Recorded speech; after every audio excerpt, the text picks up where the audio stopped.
Welcome to probably our most requested video of at least this year, but maybe ever. People are really excited to see what our apartment looks like that we moved into about a year ago. And I am standing in the apartment building, not our actual apartment. And as you can see, it looks very nice.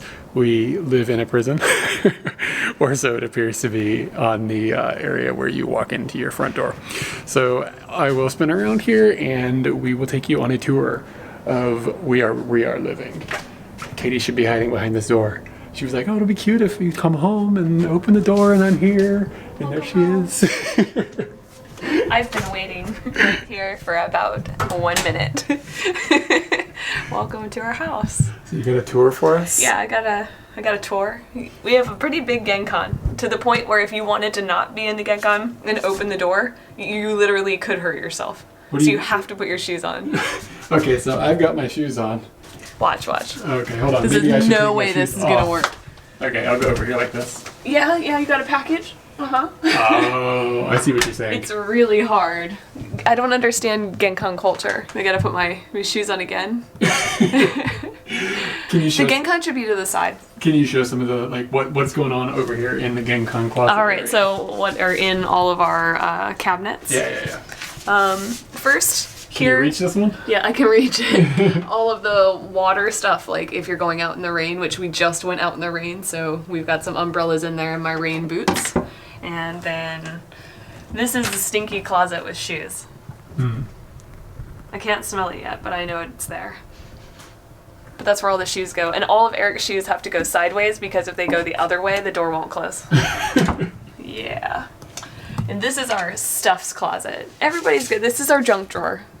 Yeah, that's a good way to put it. Can you tell whose is whose? Where's the separation of Eric and Katie? I think it just makes physical sense if you think about the sizes of our bodies, where my stuff would be and where your stuff would be. All of Eric's stuff goes up this way. This is slightly communal. Slightly communal with a big ass mess because of me. And then the rest of it is just my big old mess because I need to clean this, but I'm not going to. The next closet is a little abnormal for the hall. It's out of the ordinary for the hall, but our apartment didn't come with a lot of storage space. It was one of the first things that we asked, this is all the storage space there is, because you think okay, I have all these items I don't use regularly, Eric has all these clothes, and I have all these clothes. So the hallway closet has become my boudoir. Is this a boudoir? Yeah. And that's where I put all my stuff. Recently, all the shelves fell down. Really? Yes, and I had to put them up by myself. The walls are not straight. They are flexible. It's almost like they built this for some reason, and it wasn't done with very good craftsmanship. So that's a no-go. These are the coats, so we keep the coats. And as you can see, that's the door, and then you go straight into the living area. But the reason, something that Katie was just talking about, the walls, so there's somebody that lives on the other side of this, but this is the first time that we've lived in Japan in the 8 years that we've lived here in a mansion, which has got actual concrete walls between you and the people next door, and above you and below you. So it minimizes the sound a lot of what you can hear that's going on. Not 100%, but it makes it tolerable. And it makes the walls really hard, etc. And the walls on this side, on the other side of this is not another person yet. You have to go another layer in, and we'll explain that in a minute. But that's what she's saying, that these walls have a little bit of flex to them because it's just like normal thin Japanese walling in this area because it doesn't have to be super insulated or anything. So then as you back up and you move into the living area, you pass a door. And this is the bathroom-ish area. And then you can come on in. And this is where you bathe and do your dirty business. And the coming in here shows the standard Japanese shower. So it is a fairly large area, and it has a bathtub over here that I don't use because I don't fit in it. And it is just a normal Japanese shower. If you've ever been in Japan, you've been in one of these before. If you haven't been in one, the whole thing is plastic. You can wash the whole thing down. It can get wet, and you can clean all the mold off of it. It's like not super amazing, but it's better than drywall, like what you get in like the States or whatever. So I really prefer this type of shower area. And the thing, might be one of my favorite things about the entire apartment, is it's got an air conditioning / heater unit built into the shower area. Because there's no other ventilation. This is in the middle of a building, so there's no windows. So we've got this control unit here that can turn on and off the ventilation unit, and you can get hot or cold, I guess. And I always just use cold because taking a hot shower, cold air, you get out and you're not all sweaty when you get out. Like, it's an amazing feeling. I love this thing. Katie's got some feedback. I, on the other hand, do not use the air conditioner when showering. I just turn the ventilation on in there because it'll just suck it out. So we have 2 different methods for how we shower with this bot. And I think that's interesting. And we've just gotten to the point where we don't even think about it. The other person doing the other thing, that's what they like to do. That's the comfort level for you. The control thing has got a timer on it and stuff too, so so it just turns off in the end. This is actually something that we haven't had since Kumagaya. And when we moved into our apartment in Olska, both Eric and I were convinced that we had something like this, like a cabinet to put your stuff in, and we did not have that. Like we literally moved in that day. Sink. Yeah, a bathroom sink, a vanity. We literally moved in and went, oh, that doesn't exist here at all.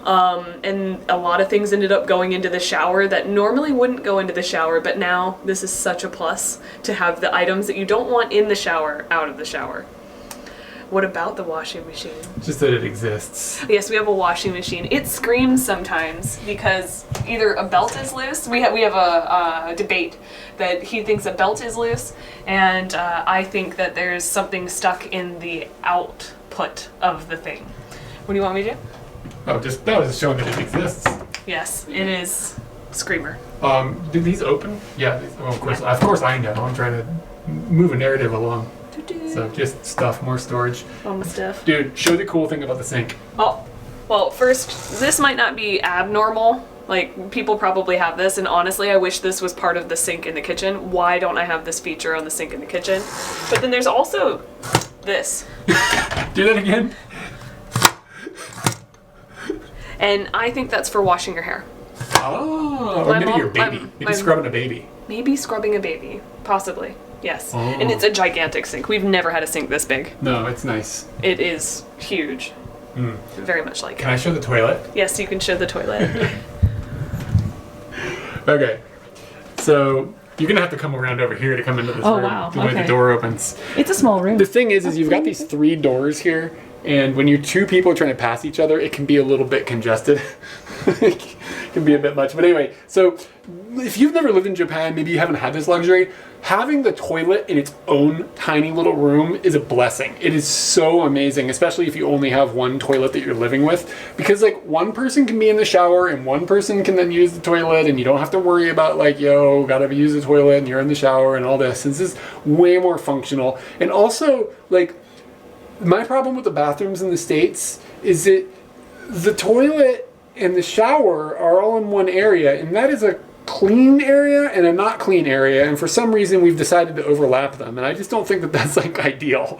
So maybe that's a germophobness of me, but like, this is lovely because you have a tiny little room, and you don't need a big room. It's just a toilet. And you... Big dude in a little toilet. Oh yeah. Wow. You might tell that some of this is unideal.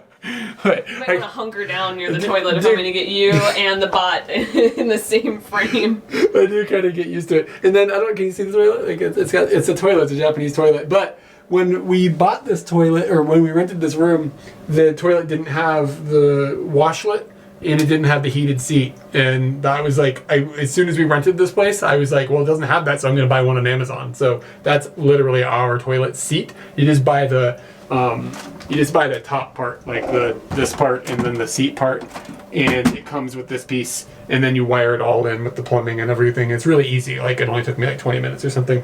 So Like, just the top of it got replaced, and the rest of it is the toilet that obviously was here before. And other things of note, we just got a little shelf back here, which is actually quite a large shelf, and toilet paper, toilets, like paper towels and stuff. Sometimes we like order like a big Costco style thing. And it's double toilet cleaner. Double toilet cleaner. Yeah. Well, one was this one's getting low, so I went and I got another one just in case. And this is probably the biggest bummer. If you've seen our Kumagai video from years and years ago, we had a really nice toilet paper holder that was like all scientific and like clicked out and stuff. This is just more of your standard like disappointment. I mean, it's alright. I mean, at least it's not that thing that you have to put in with the spring inside. I don't like that guy. That's bad. That's bad news. So this is just middle of the road. So that covers our bathing and cleaning-ish areas. Do you want to take us in the other room? Okay. All right. Get out of my way. It's a tiny spot. It is a tiny spot. What's this, Katie? Hey, do you remember this? Yeah, this is from when we were in Matsuyama. We went to a fufu shrine. Fufu meaning like people who have just gotten married. We hadn't just gotten married, but we're married, if you didn't know. And you buy them and you're supposed to hang them up at the shrine, but we put them here and just pretend to be cats.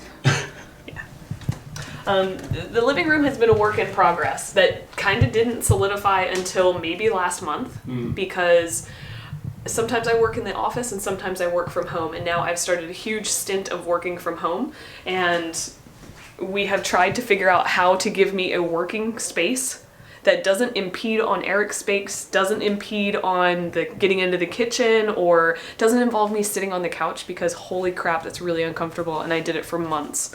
So this is my new space, and I'm pretty proud.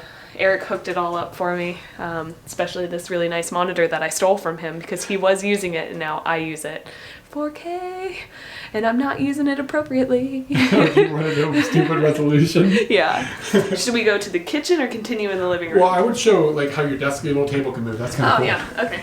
So you have to figure out like getting desks and things like that. Like what's going to fit into your apartment. You take all these measurements, you go to Ikea, you try and figure it out. And in this case, like Eric did all that for himself even before we moved in here. He knew all the measurements, he bought the things that he wanted, and his desk was probably set up and functional within the first month of us being here. Yeah.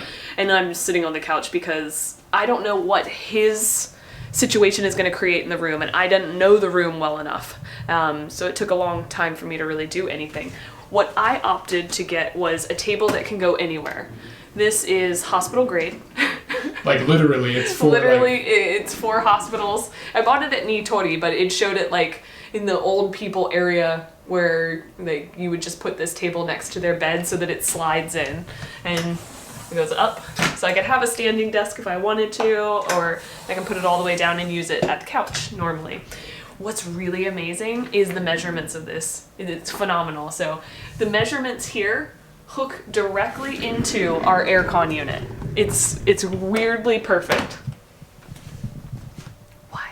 And when I saw that was how that worked, I was like, okay, this is the thing I'm supposed to buy, and I bought it. It was way more expensive than I wanted to pay for anything ever. But the quality of it's really high. It's really Quality's sturdy. really good, yeah.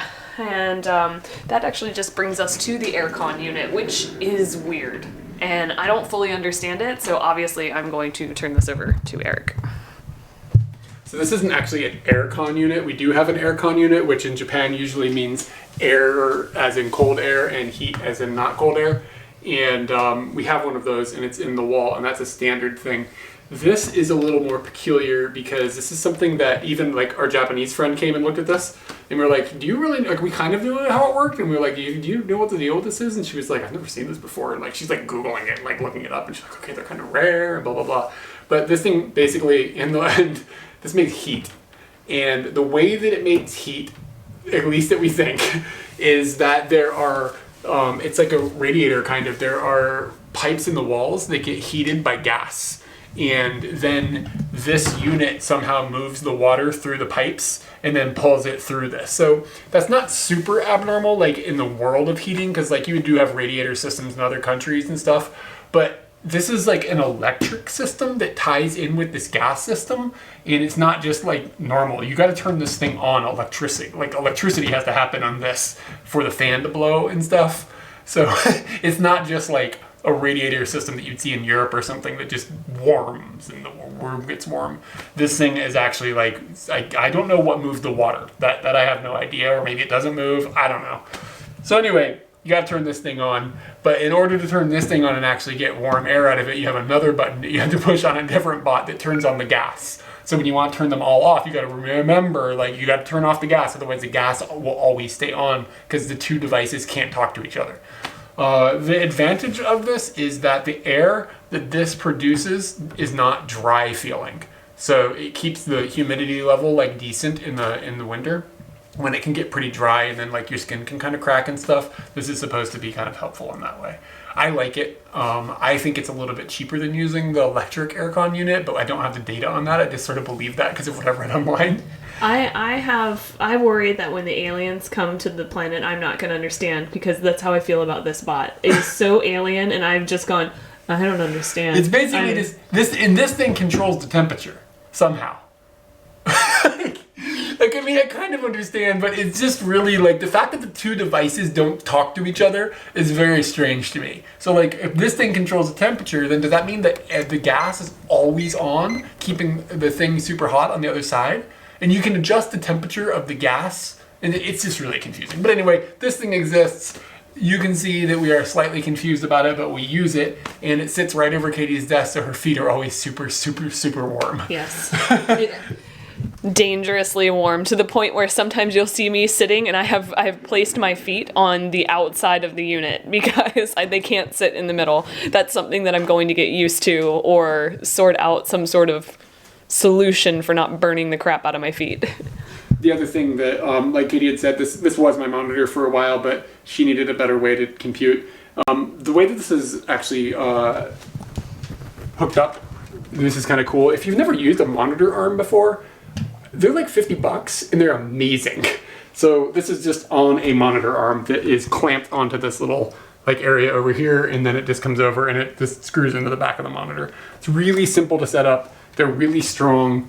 And the thing that's amazing about them is usually if a monitor has a stand, it's low and you're like looking down like at your desk. Like it's just naturally doing that, and it causes tension in the back of your neck. But if you have a monitor arm, and like they're $50 on Amazon, you can put the monitor anywhere at your eye level is, and then you're not doing that.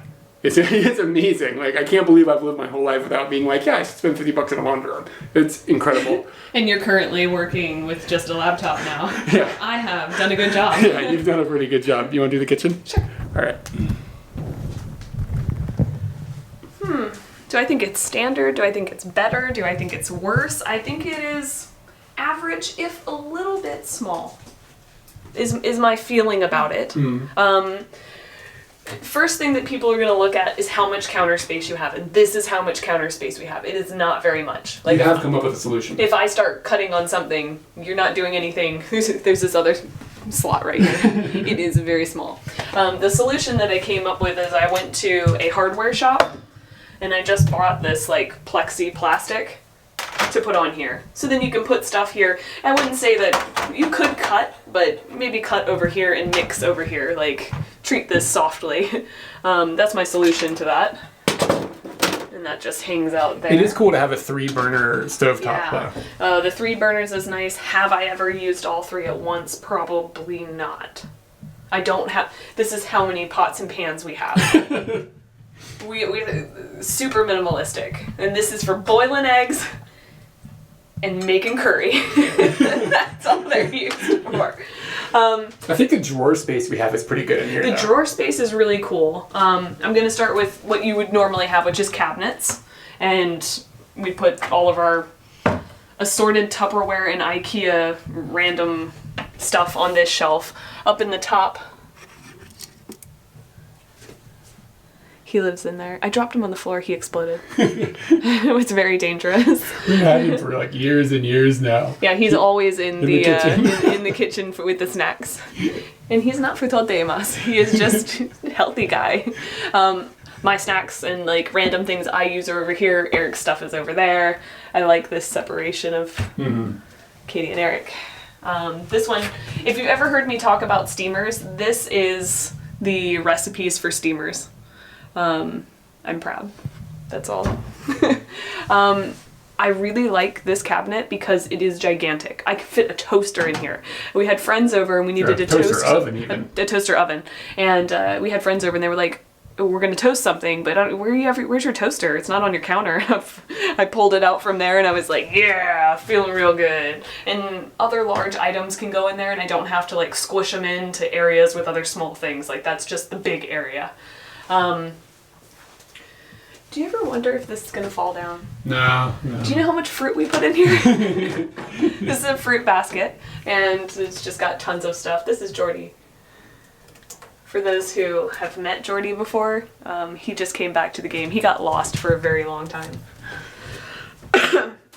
We got a giraffe thing going on in the kitchen. I've never thought about that. Well, sometimes he doesn't live in the kitchen. Okay, so drawers are immense. They are huge. Now, this is my stuff for cooking and baking, and I never do any of that, so it's very like, this whole box is empty. There's just... That's where the pickles usually are. The pickles usually go there. There's not much in here, but there's a sneaky thing going on inside that I don't know if you're going to be able to film. We hide all of our booze, like it's like bootleg time. Prohibition has gone down. We hide all of our booze back here in the booze section. Let me zoom. Zoom. Yeah, there you go. You can kind of see it. Yeah. And we have our big ume shoes are back there that have been brewing for probably about 6 months now. Those are going to be good. And more drawers. The drawers just keep going and keep going and keep going and keep going. So instead of cabinets, I really like it. I found the way to use the ones in the particular way that I want to, and if they were cabinets, there'd be crap all over the place. I love that there are drawers. And we get to hide our trash can, which is nice. Cans in the drawer. Everybody's like, where's the trash can? Good luck, buddy. Have fun. Oh, this is the snack drawer. Fika drawer. We have 2 rice cookers. This is something that is not normal. For me, I make dinner. Dinner always happens in this one. This is for Eric when he makes his lunches because he makes a lot of like rice-based lunches called curry. That's all he makes. And it's used the one pan. So we have 2 rice cookers, a microwave, and a refrigerator. All of these things not in the apartment when we moved in. There's a lot of things that aren't in the apartment when you move in. The apartment is empty when you move in. What was nice about this place is the lights. Some of the lights were already here. Yeah. And I kind of like this light that's in here. Other things? We have a stockpile of water behind the refrigerator. Earthquake water. Earthquake water. All right. Gotta be prepared. This is my desk. This is where the big monitor used to be until Katie started working from here and needed a monitor, so I gifted it to her. That's all right. So the things that I wanted out of a desk is I wanted a desk that was a standing desk, and this is a standing desk. I got this from Nitori, and it uses a crank. It's not electric, so it makes it a little cheaper than the electric ones. And the reason that I wanted a standing desk is not necessarily because I wanted to stand, but because I'm so tall. I'm 2 meters or like 6'7". It's very hard for me to find a desk that is like the proper here-ness. So because this like rotates basically on like an analog like motion thing, like you can put it at any stage, it's not like clicking into different places, I can set this desk exactly where I want it to be. And different days, you know, I'm in a mood for a different thing, you know what I'm saying? So I'm able to just like easily just crank it and move it, and that's absolutely amazing. I absolutely love it. Eric, my feet are hot. And I also bought like a decent like chair. I really like these mesh chairs, like the ones that you can see through. Can you see me? The farts go right through. Yeah, they do, but it also keeps you from being sweaty and stuff. I just think they're really comfortable. But yeah, that's my desk. And it used to, the monitor arm used to hold the monitor here, and I might get another monitor at some point. We'll see. What's this thing going on the wall? Oh, all of these? Mm-hmm. Okay. So when you go to Japanese restaurants like curry shops or like soba shops, some like super Japanese-y restaurants, a lot of times they will be kind of famous for the style of food that they make or something, and they will have celebrities that will come and eat there. And when the celebrities come, they give them this white square, and the celebrity will write their name on it, and then the shop will hang the square on the wall. So you'll see like, oh, this celebrity's been here, this celebrity's been here, this celebrity's been here. Sometimes it's a lot, depending on how famous or important the restaurant is. So what we decided to do was do the same thing, but with all our friends. So whenever somebody comes over to our house for the first time, we give them a white square. We're like, okay, you gotta fill out like the different like thing, you know, however you want, draw whatever you want. Some of it is because they came over on St. Patrick's Day or something. They did that one, or a Christmas level, or a Thanksgiving thing. We were doing turkey hands. Yeah. So we did some of that stuff, and so that's our thing. And the best one is our friend TJ came over. And he drew this bird. We don't really even know why. I'm getting a tattoo soon. But this is the TJ bird. We were like, TJ, why'd you draw this bird? And he's like, it's the only thing I know how to draw. I've been working on it since I was in like middle school or something. And he was like straight-laced serious about it. So we're really happy about the TJ bird and his whole existence, what he brings to our world. And should I talk about this stuff as well now? Sure. Is that okay? Do we have time on the timer? We have 4.5 minutes till 30 minutes. So between the desk and stuff, I actually have an acoustic guitar over there, but then I have my new electric that I bought this year. I love this guitar so much. And a little ukulele that I probably don't play as much as I should. And then we have an Ikea couch that we got. It's okay. It's a little old. Ikea couches are good when you buy them, but then after the years go by, they start to sink. You know what I mean? And now I just kind of feel like I'm like sitting in a hole. Like it used to have a lot more firmness or something. I don't know. I kind of don't like the couch, but it's hard to get rid of couches in Japan because you got to pay to dispose of them, and it's not cheap. So then it's like, what do you do with the couch? And like, if you want to put it on a Craigslist, people are like, how do I get the couch? Because nobody has cars. So you're like, okay, now I just have a couch forever. And that's just sort of the world that you're in. And the only other notable thing in here is the entertainment center, and it's just a television. It's a sound bar that hooks into TV, which is really cool because we can't have like a full-blown audio system because obviously the neighbors would be annoyed. But this makes things like a little bit clearer and makes it sound nice. And like you can hook Bluetooth devices like your phone to it and just play music out of it. It's kind of cool. You missed the most important part. I'm still working through it. Oh, are you? Yeah, I'm still working through it. I'll get the golden balls. And and then this is just like, video games and a computer that is hooked into the TV and, that kind of stuff. And then just drawers, stuff. Blankets and stuff. Blankets and stuff. This is Kobaton. He is the mascot from Saitama, where we first lived and when we were in Japan. So he likes to hang out here. He sits on a candle, like this here, and it makes his butt smell amazing. We are always sniffing Kobaton's butt. And then the most important bit is Golden Balls, who used to live outside, but since our outside now isn't so interesting, like the front door and stuff, nobody's really going to ever see him or anything, and it's not really watching anything. We want him in the living room, basically, is what it comes down to. He did live on the balcony for a while, and then we just kind of missed him. Yeah, he was on the balcony. We're like, nah, you need to live inside. So we moved Golden Balls inside, and now he sort of just guards the door. And bedroom? All right. All this stuff that we have in here was accumulated over years and years. I don't think anything is new. Same bed, same blankets, same pillows. Oh, I bought Ikea pillows that were better. I spent like 1,500 yen on pillows, and I'd say it was a solid buy. I felt really good about it, so very happy about that. And my closet over here. Yeah, your closet. It's okay. I don't know why. I looked really disturbed. Do you want to talk about it? Or you want me to talk about it? Why don't you talk about the closet? When was the last time you looked in here? I don't. You put away all the clothes, so I never look in here except for if these are my boxes down here. This is bags, and this is Katie stuffs, and this is Eric stuffs. This is a bit of storage that we have here. Then Eric's clothes are all categorized in baskets, which is pretty good, but I don't know what the categories are, so I'm not putting away the clothes. Shirts, and then our storage goes all the way up to the ceiling there, and is a bag of stuffed animals up there. And just lots of random stuff. The room is pretty simple because what you should be doing in here is sleeping. I think that this bar is amazing. I got this for free on Craigslist. Somebody posted and I was there. You can hang laundry on it, and it'll hold an amazing amount of weight for how big it is. Yeah, it's huge. And I remember we had to walk it back to the house, and it was just gigantic walking through the streets of Tokyo with a giant pole. And something else that's kind of interesting, there's another bot here that is for heat. It works the same way as the other electric one does, where it moves the water through the walls, blah, blah, blah. So it's part of that system too. So if you want to shut down the whole heating system, it's 3 buttons. This is crazy.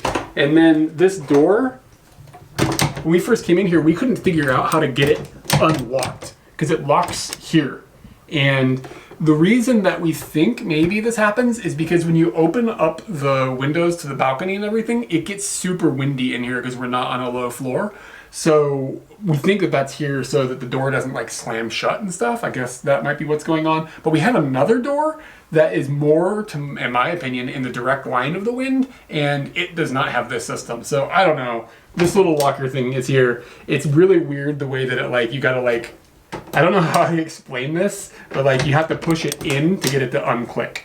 And like when we first came in here, we're like, what the hell? How do you get this thing off? And it's just, you have to push to pull. And that's the entire locking system for the door. And that is the bedroom. So I think Katie is gonna take you outside. And outside is very cold right now, so I'm not looking forward to this. Major thing is when you move into an apartment, you think of like the list of, oh my gosh, I totally want all of these things. And one of the things I always wanted was a balcony. And everywhere that we've lived has had a smidgen of a balcony. Like your rack for your clothes is wider than your balcony. So it's always been a disappointment. Here, I couldn't believe what we got. So let's go outside. Are you ready? You lock the door a lot. I unlocked it for the video and somehow you locked it. I'm still walking. I'm still walking. I'll back up. It's amazing. And this apparatus right here is for doing laundry. It is a gigantic pole. We had to buy like a specifically large, long pole for this area. That one inside wouldn't work. This goes up. It locks in, you gotta push to push, and then you put the bar in any slot that you want. You could put multiple bars on there if you've got lots of laundry or futons that you want to dry out. We have some chairs that we bring out here and then enjoy our view of Tokyo Station, and it's pretty darn incredible. We feel very lucky to somehow be here. And now my question to you is, have you locked this door? Oh, I might have locked this door. The door is locked. You locked the door. We talked about this. It was going to be like a seamless, amazing moment where like we go outside to inside and he's just locking all of the doors. This is not good video making, sir. What else is amazing? We have 2 entrances to the balcony, which is really amazing. If you were working on set, you'd be fired. Alright, come through. Oh, we didn't talk about the sandals. You wear your sandals outside, and then you come back in, take them off. Golden Balls is in charge of sandal maintenance. And now we're back in, and this is our lovely little apartment that we kind of cherish right now. There's no other word I could put on that. So when we moved into our apartment in Otsuka, we showed a cost breakdown and stuff, and we're going to do the same thing here. But for that, we're going to pause and get arranged a little bit. Yeah. And then we'll be back in just a sec. For you, it's going to be like a microsecond, but for us, it's going to be like 20 minutes maybe. I have to cut some paper. And then we're going to do a little bit of a cost breakdown so you can understand what does it cost to live in this area inside of Tokyo, inside of an apartment that is like what you just saw. Now, the first thing you need to understand about this is that this is not necessarily a typical Japanese apartment system that we are inside of anymore, which is completely amazing. We got really lucky the way that we ended up finding this. We're staying in an apartment that is owned by a company called UR Housing. And UR Housing is what exists now from a government program that started in Japan post-World War II to help people find housing because there was a housing shortage, and help find people that didn't have a whole lot of money and stuff, that be able to find places to live that was in reasonable areas and things like that. So it was sort of like a government assisted program that I think in the 80s or something ended up getting bought by or sold to a private company. And then the private company continued to operate it under the same rules that had been established when it was originally set up post World War II. So some of the rules that are going to be helpful towards us staying here is, number one is they can't turn away foreigners, which a lot of privately held buildings in Japan will do. That's a really common complaint that you hear from foreigners who live in Japan. You go to rent an apartment and they're just like, well, there's 1,000 places in your city that have apartments, but you can only rent from 100 of them. And then it ends up really limiting where you're allowed to stay, and then you're in buildings that are just full of other foreigners and stuff, and it just compounds into a lot of different problems and stuff. So because of UR Housing's rules, where if anybody has a legitimate reason to live in the country, have a visa to stay here, they can't turn you away. So you have to be able to pay. Yeah. You have to prove that you can pay for their apartment, income. which Yeah. I mean, that's fair enough. That would be normal, but they can't just be like, oh, you're not Japanese. No. Like, that's not in their rules. So we've seen that a lot. There's quite a few foreigners that live in this building. This building's got like hundreds of apartments in it, but it's not all foreigners. It's like, I don't know, 20% or something. It's just like a quick eyeball. I'd like to know the percentage. Yeah, but I mean, there's definitely still Japanese people that live in here, like regular families and things like that. Certainly still live in the building. So that is one of the major things that's really good about UR Housing. Another thing is that they don't have a lot of the same fees and stuff that we'll get into in a minute with actual numbers and show you how all that works out. But it just turns into a situation where we kind of felt like we fell into like a loophole. We were looking for loopholes when we knew we were going to move, and I had several months. I was like, I'm going to find a loophole. There's a loophole somewhere here to get out of these stupid fees. Yeah. Yeah. And so we found it, and it was just dumb luck, to be completely honest with you. And I put in so much effort, and it was just, that's where that happened. The thing about UR Housing is that if you didn't already live in the country, it would probably be hard to just move into one. Like, if you were just coming here, it is going to be your first place you're going to live in Japan, because there's usually waiting lists that you have to join just to get into the apartment and stuff. And I think it might just be strategically complex to work out all of the things. It's much easier to just rent a normal apartment that's with all these stupid fees and limited to where you can live and all that. So that if you're just coming to Japan, you could try to find a UR Housing place, but I wouldn't cross your fingers. It's something that you would need to be in the country for to be able to work it all out. But once you are here and you want to find a place, you can just go to their offices and talk to them. Like, they have offices, and they have a lot of buildings in a lot of different places. A complaint that I have commonly heard is that they aren't in good locations. Like, they're kind of far flung sometimes away from train stations and stuff. But ours is like, we're like a 5-minute walk to Asakusa station. So like, we are like, our location is amazing. It's really, really good, right on the Ginza line. So another thing to be very happy about with this apartment. And we have a friend that lives in one. A Japanese friend saw our place, and we explained to her how this works. She's like, well, I got to get in on this. And she moved just to be into one, and hers is in a good location as well. Yeah, and she got a perk that if you recommend someone move into a UR house, and they say, I heard about it from this person, each person gets $100 on a gift card. Basically, yeah. So we have $100 on a gift card. But the gift card's kind of shit. We don't know where to spend it. Like, it's at places we never shop. So we got a benefit. Kind of. We'll use it someday, maybe. But do I get to do the data now? You want to do the data? I'm ready for the data. So the data, I'm gonna get behind the camera so we can get a tight zoom on this data. Tight zoom on the data. So I gotta pull this thing off the tripod and not drop it. This will be exciting. There we go. It's got this quick release. We good? So Eric pointed out to me that I did not provide dollars, which a lot of you might be watching this thinking that you're going to move here, and it would be really helpful. So we took a break and we put some dollars up here so that you can understand. American dollars. American dollars. Not Australians, dues. Sorry, you're going to have to make your own column somewhere. The breakdown is going to show you how much we had to pay up front to move into this apartment. And what I'm going to show you now is how you can get screwed over by certain fees. And then I'm going to show you how UR doesn't have those fees. So let's break it down. You have to pay the first month's rent and the maintenance fee. These two numbers are combined every month to make your monthly rent. So we don't really think about these two numbers individually. As a tenant, we think about this number on a monthly basis, which is 134,300 yen. I forgot to put the yen. This is yen. That would equal out to about $1,200 per month that is paid to live here. We also needed to give them a deposit. This deposit included 1 month's rent and our last month's rent. So you can see that this is double this number.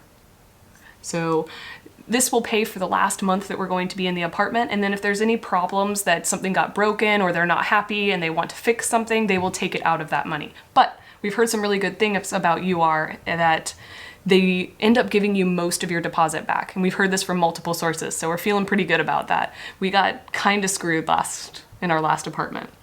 Now, key money. This is a terrible, terrible phrase. Key money is money that you pay to the landlord. It will never come back to you. It's a thank you. That is all that it is. And if we weren't living in a UR house, we would be giving this much money, which is monthly rent. We'd be giving that much money, almost $1,200, so that It's got nothing to do with keys. it has nothing to do with keys. So true. And that's just going to the landlord. Thank you. Wonderful. Another thing that other places will make you pay for is a guarantor. And this is a company or a friend. In our case, a company, because we really wouldn't want to put our friends in that spot, and we don't have any Japanese relatives. So we end up going with companies, and they will charge you about 75% of this number. What do they do? Can you explain that? A guarantor essentially says that they will provide rent if you don't pay it. So it's your safety net.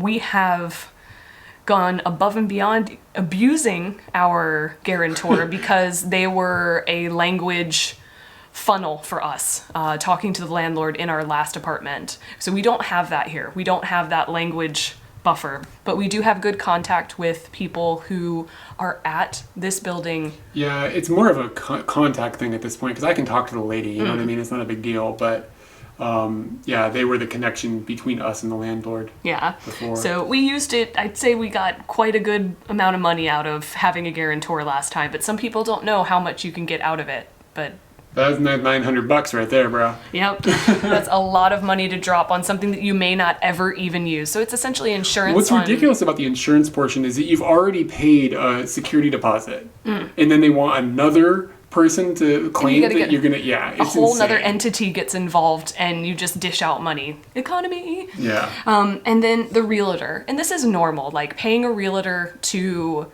find you a place, like they're doing stuff for you. You should pay them. So usually what happens is you pay the realtor this number plus tax. So that's what we've put here.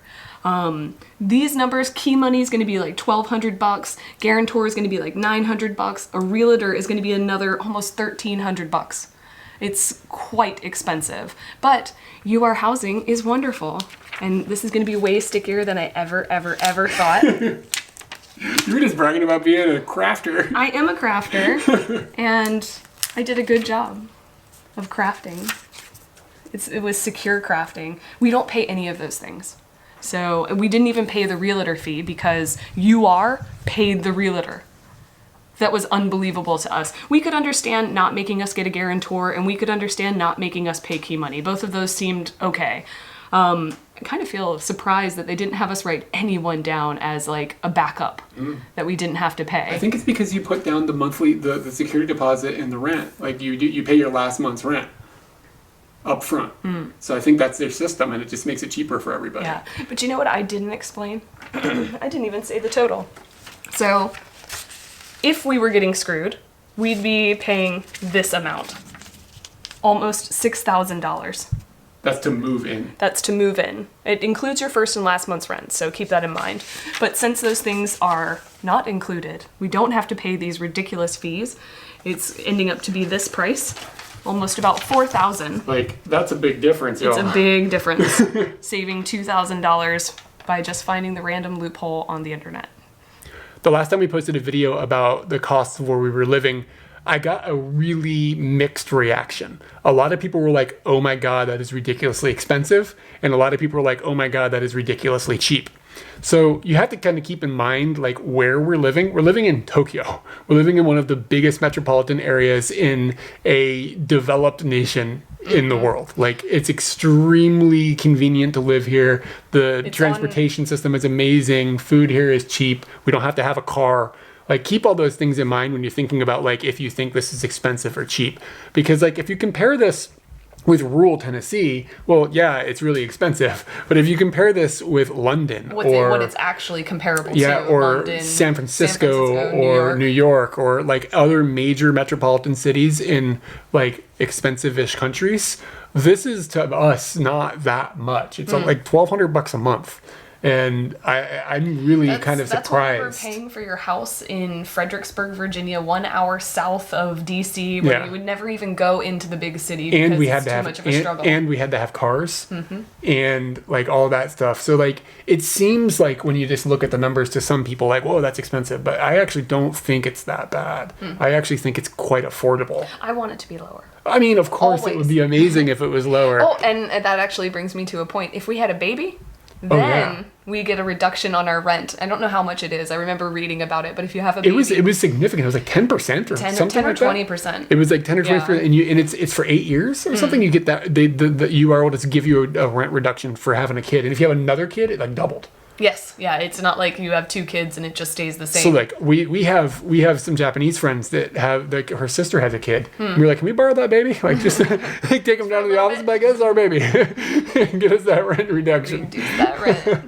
We have not stolen any children in the attempt to lower our rent. The other things that are notable, this apartment, in addition to the closet space and stuff we showed you, there is actually a locker in the hallway that is not very big, but it would be a place where you could like stick a snowboard or like whatever, like things that you don't use a lot. Yes, that's the biggest part of it, is they need to be things that you aren't going to use on a regular basis. Yeah, the width of it is about a normal door, but the depth of it is not very deep, like a suitcase deep, basically. That's where we keep our suitcases and like the box for the TV, like things like that. It's like Do you guys keep the box for your TV? Well, when we move, you doing this? you get to put it in the box to move. It's an Eric nice. thing. Yeah, it might be a me thing, but you can put other boxes inside that box. It's amazing.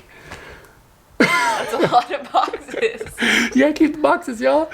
And there is a nice area here where the trash collection is done and everything. Like this big, nice room. I love the trash. The trash is one of my favorite parts of the building. Yeah, that's pretty cool. I'm just trying to think if there's any other perks. Oh, and then when we moved in, we were reading through like the fees of things. I was talking about earlier when if you want to throw away a couch, it's really expensive. But you in this thing, it lists out like what it costs to throw away each of the items. And it literally listed the cost to throw away your cat. Well, any pet that is probably medium-sized, cat-sized. But 3,500 yen. Yeah, so it's like $35. You need to call a number and they'll come and get your cat. But what's weird about that is you're not allowed to have pets. You're not allowed to have pets here. Maybe it's not the dead cat. That means that's like the fee to dispose. I don't want to dispose of just random stray cats. I gotta pay for that. Well, that's gonna be like whoever found the cat's got to deal with that. I never found it. It's just been there. I'm not paying that. With all that in mind, and just kind of like considering like where we're living and stuff, what do you as the viewer think? Is this expensive or is this a deal? Like, is it a good price to live? And I don't think that the rent price is kind of normal for where we live, the neighborhood that we live in Tokyo. This stuff where we didn't have to pay when we moved in and stuff, that's kind of abnormal. That's because of like the housing company that we're living with. But this is a pretty normal number to see for this type of apartment. Monthly rent. Yeah, this monthly rent. That's sort of normal. One thing that I've heard this area of Japan. A lot of people saying when like people who live here, when we talk to them about our rent, they immediately divide this by how many people are living here. So they take this number and they go, it's only $600 per person, and they might be living in other conditions where it's around that same amount and it's not as close to the train or it's not other things. And comparable to other people living here, I feel like it's not too outside of the ballpark. Yeah. And I think that maybe this can be slightly higher than it could be in some cases, but then when you divide it all out, some of this stuff would repeat in 2 years when you re-sign a contract, and we don't have to worry about any of that. Like every two years, you have to clunk down another $2,000 or whatever for shitty for contracts things that you don't care houses. about. But UR Housing, we're done on a yearly contract that just automatically renews, and we can stay as long as we want until we tell them we're going to leave in a month. Yeah.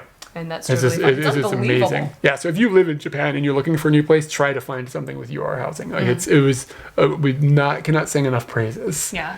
But anyway, just tell us like in the comments and stuff. Is this expensive compared to where you live? Like, keep in mind we don't have a car, et cetera, like when you calculate all that in. But yeah, I'm interested to see what people think about that with like this perspective and this feedback that I have in addition to all these numbers. But I hope you enjoyed our tour of our new apartment that we've lived in for a year now. Yeah. And we intend to be here for a while. And I intend to enjoy it right now.